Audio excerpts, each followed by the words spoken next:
बिस्मिल्लाहिर्रहमानिर्रहीम। चेयरमैन पाकिस्तान तहरीक इंसाफ इमरान खान की गिरफ्तारी से एक दिन पहले इन्होंने मुझे बुलाया और पूरे मुल्क में तलबा को, स्टूडेंट्स को मोबिलाइज करने की जिम्मेदारी दी हकीकी आज़ादी के लिए।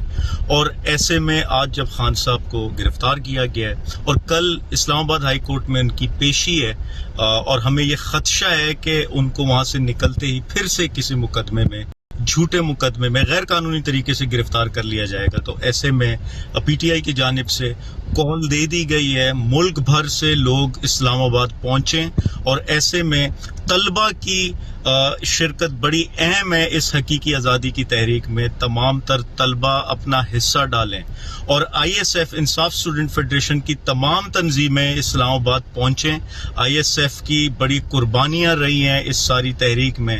हाल ही में जो पुरअमन एहतजाज हुए, पेशावर में ISF के कारकुनान की शहादतें हुई, लाहौर में शहीद हुए ISF के वर्कर्स, इंशाअल्लाह ये शहादतें रंग लाएंगी।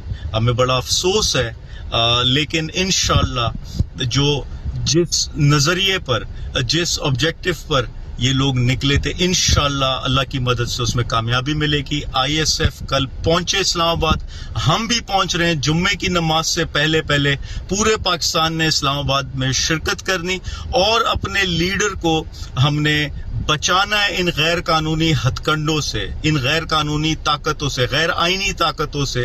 इंशाअल्लाह सही सलामत बाहिफाजत अपने लीडर को वापस लेकर आएंगे और इस तहरीक